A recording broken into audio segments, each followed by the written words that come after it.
ಮಹೇಶ್ ಅಣ್ಣ. ಇದು ಯಾರ್ದು ತೋಟ? ಪ್ರಶಾಂತ್ ಅಂತ. ನಂದು ಲೋಕೇಶ್ ಅಂತೇಳಿ ವಿ ಆರ್ ಆರ್ಗ್ಯಾನಿಕ್ ನರ್ಸರಿಯಿಂದ ಬಳೆ ಗಿಡ ತಂದಿದ್ರು. ಈಗ ಆಲ್ರೆಡಿ ಎಷ್ಟು ತಿಂಗಳು ಅಣ್ಣ ಇದು?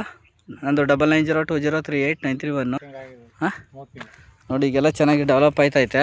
ಇವರು ಒಂದು ಲೈನ್ ಮಾತ್ರ 6 ಅಡಿ 6 ಅಡಿ ಮಾಡವ್ರೆ.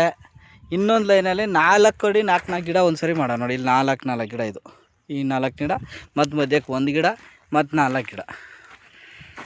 ಇದು ನೋಡಿ 4 ಗಿಡ ಒಂದು ಗುಂಪು ಮಾಡೋರೆ, ಮತ್ತೆ ಒಂದು ಮಾಡೋರೆ, ಮತ್ತೆ 4 ಗಿಡ. ಅಣ್ಣ ಏನು ಕಡೆ ಈ ಥರ ಮಾಡಿರೋದು ಇವರು? ಹಾಂ, ಪರ್ಮನೆಂಟಾಗಿ ಇರಲಿ ಅಂತ ಮಾಡೋರೆ. ಎಲ್ಲ ಸಾವಯವ ಪ್ಯೂರ್ ಅಲ್ವಾ? ಕೆಮಿಕಲ್ ಏನೂ ಹಾಕಿಲ್ಲ. ಇದು ನೋಡಿ, ಇದು ಗುಂಪಾಳೆ ಬಿಟ್ಕೋತಾರೆ 4. ಈ ಸಿಂಗಲ್ ಬೆಳೆ ಬೇಡ ಅಂದರೆ ತೆಗಿತಾರೆ. ಅಲ್ಲಿಗೆ 15 ಅಡಿ ಹತ್ರ ಬೀಳ್ತಲ್ವಣ.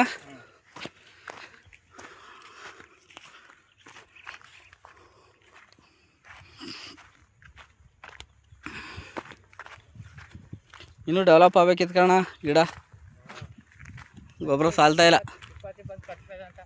ಮತ್ತು ಗೊಬ್ಬರ ಸಾವಯವನೇ ಮಾಡ್ತೀನಿ ಪೂರ್ತಿ ಅಂತ ಹೇಳಿದ್ರಲ್ಲ. ಇಂಪ್ರೂವ್ಮೆಂಟ್ ಆಗಲ್ಲ.